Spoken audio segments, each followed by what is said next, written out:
Hola, ¿qué tal? Vamos a continuar con la lectura de la obra de Sigmund Freud. Recuerden, estamos en el volumen 1, en el conjunto de texto conocido como la correspondencia entre Sigmund Freud y Wilhelm Fliess. Llegamos a la carta número 55.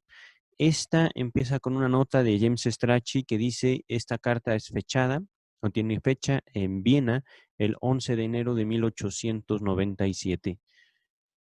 Dice Sigmund Freud a su amigo Wilhelm Fliess: te comunico en caliente dos ocurrencias que hoy me parecen viables, desde luego, que basadas en los resultados de análisis. Recordemos, es un análisis médico, es una entrevista, estudio de casos. Número 1. Condición para que haya psicosis en lugar de neurosis, es decir, amentia o psicosis confusional, psicosis de avasallamiento, como la he descrito antes. Parece ser que se produzca un abuso sexual antes del primer término o plazo intelectual, o sea, antes que el aparato psíquico esté terminado en su primera forma, antes de los 15 meses o del año y medio. Aquí hay dos notas de James Strachey. La primera, y como la he descrito antes, al respecto de esta frase que usó Sigmund Freud, nos dice James Strachey. Y revisar la nota 85 de la página 262, dice: se menciona un ejemplo en el primer trabajo sobre las neuropsicosis de defensa, volumen 3, página 56. Y al respecto de la frase antes de los 15 meses o del año y medio, esa frase que usó Sigmund Freud, eh, nos dice James Strachey, hay que revisar la carta número 59. Ya casi llegamos a ella. Esa va a estar en la página 285 y estamos en la 281. Regreso al texto. Eventualmente, que el abuso sea tan temprano que tras las vivencias posteriores se escondan todavía estas a las que de tiempo en tiempo se puede recurrir.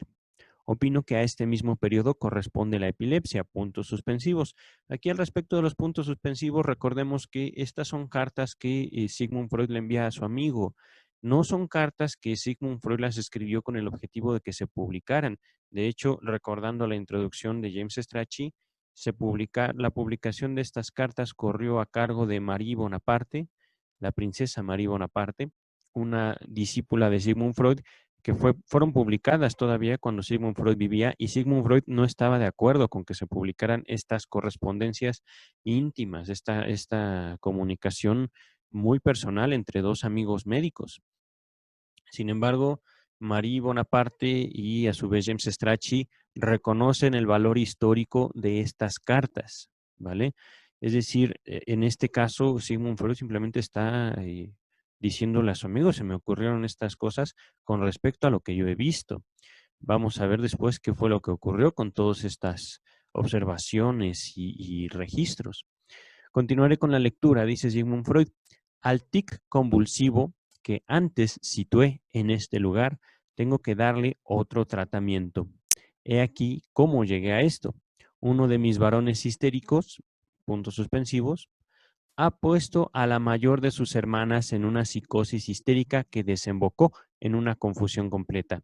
Ahora caí sobre el rastro del seductor de él, un hombre talentoso que, empero, ha tenido ataques de gravísima dipsomanía luego de cumplir 50 años. Esos ataques, que se iniciaban regularmente con diarrea o bien con catarro y ronquera, sistema sexual oral, entre paréntesis, o sea, con la reproducción de sus propias vivencias pasivas. Ahora bien, hasta caer él mismo enfermo, ese hombre era un perverso y por eso sano. Aquí la nota número 128 de James Strachey nos dice, o sea, que el paciente no era neurótico.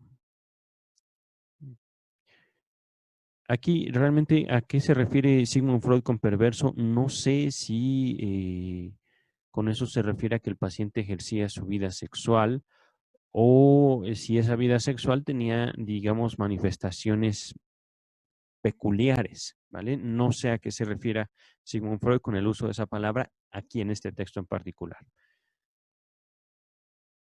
Continúa Sigmund Freud. La dipsomanía se genera por refuerzo, mejor dicho, por sustitución de un impulso a cambio del impulso sexual asociado. Esto mismo probablemente sea válido para la manía de juego del viejo F. Así está escrito como se los estoy compartiendo. Y a esto, obviamente, el hecho de que no podamos comprender esto del juego del viejo F es algo que jugaban antes y que para Wilhelm Pris y para Sigmund Freud tenía un significado. Para nosotros no significa nada. Aquí James Strachey nos hace la observación número 129 que dice: se hallarán algunos comentarios sobre las adicciones en páginas 314 y en la nota 216. Ya llegaremos a ello, pero no nos dice nada acerca de la manía del juego del viejo F. Así nada más está escrito. Voy a continuar entonces con el texto. Entonces sobrevienen las escenas entre este seductor y mi paciente, en algunas de las cuales participa una hermana más pequeña de menos de 1 año de edad. Con esta, el paciente retoma más tarde los vínculos y en la pubertad ella se vuelve psicótica. De ahí puedes deducir cómo la neurosis se acrecienta en la generación siguiente hasta la psicosis, lo que recibe el nombre de, entre comillas, degeneración, simplemente por resultar afectada una edad más tierna. Por lo demás, esta es la herencia en este caso. Figura número 10. Aquí, por supuesto, les voy a poner la figura número 10 en pantalla. Aquí en la figura número 10 que estoy viendo yo también por primera vez, nos habla acerca de un posible desarrollo de, voy a usar las palabras enfermedad mental. Es como, digamos, Freud consideraba que se daba, ¿no? Se generaba en este momento, no ya después. Recordemos que todos estos son textos pre-psicoanalíticos.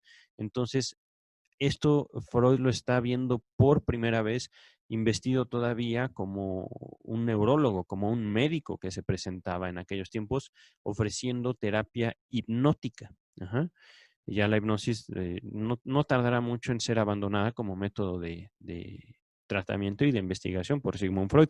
Pero aquí es donde nosotros empezamos a ver cómo, digamos, Freud empieza a hacer esquemas, digamos, del desarrollo no psicosexual, sino más bien como de la enfermedad a través de las generaciones. Y les recuerdo, todos estos son empeños, digamos, pre-psicoanalíticos de entendimiento por parte de Sigmund Freud. No son de ninguna manera, digamos, observaciones o supuestos, teorías que sobreviven ya a partir del desarrollo teórico de la represión en la interpretación de los sueños. Ajá. Y a partir de ese hecho que ya Freud había estado observando y estudiando y registrando desde poquito antes en la página, en la carta número 50, me parece, y la importancia de los sueños, ¿no? Y la forma en la cual los sueños se insertan en la vida emocional de las personas. Pero bueno, hasta este momento, y para el momento en el que está escrito esta carta, 1896 aproximadamente, no recuerdo ya la fecha, 96, 97, 1800, y Sigmund Freud, digamos, está tratando de explicarse a sí mismo y compartir con su amigo estas explicaciones acerca del desarrollo de la enfermedad. Y uso las palabras enfermedad mental no porque, digamos, yo lo considere así, sino porque creo que al decir enfermedad mental como neurosis, como psicosis, podría entenderse mejor por parte de mi audiencia. En este caso, podemos ver cómo el padre sano da, digamos, da a luz o engendra a un paciente histérico. Y el paciente histérico tiene una hermana que genera una psicosis y así poco a poco, ¿no? Digamos, se van empeorando el padecimiento. Aquí también como una nota, mientras están viendo la figura número 10, mm, les quisiera hacer una distinción para aquellas personas que no tienen, digamos, esta experiencia o conocimiento al respecto de, digamos, la locura. La locura podríamos decirlo que es una experiencia cotidiana, no es una experiencia académica. Y sin embargo, la academia o la escuela ha intentado hacer aproximaciones a la experiencia de la locura, a la experiencia de lo extraño, a la experiencia de lo particular, ¿no? Y a partir de eso se empezaron a hacer, digamos, eh, clasificaciones, y una de estas tempranas clasificaciones fue de nombrar a ciertas manifestaciones neurosis y a otras psicosis. Ajá. Podríamos decir que las neurosis son afectaciones eh, con cierto nivel de gravedad, pero no tan llamativas o no tan extravagantes como la psicosis. La psicosis podríamos caracterizarlas de manera muy superficial, muy breve también, como alucinaciones o bien desestabilizaciones severas en cuanto al ordenamiento, por ejemplo, en cuanto a la percepción, eh, el arreglo. Es gente que es incapaz, totalmente incapaz, la gente psicótica, de integrarse socialmente. Y aquí, digamos, también quiero hacer el aporte. El neurótico también puede tener dificultades severas para integrarse, pero al menos podrá ser comprensible. Un psicótico muy difícilmente puede ser comprensible. No hablan con un orden que les permita ser comprendidos por otras personas. Ajá. O manejan un orden muy, pero muy particular.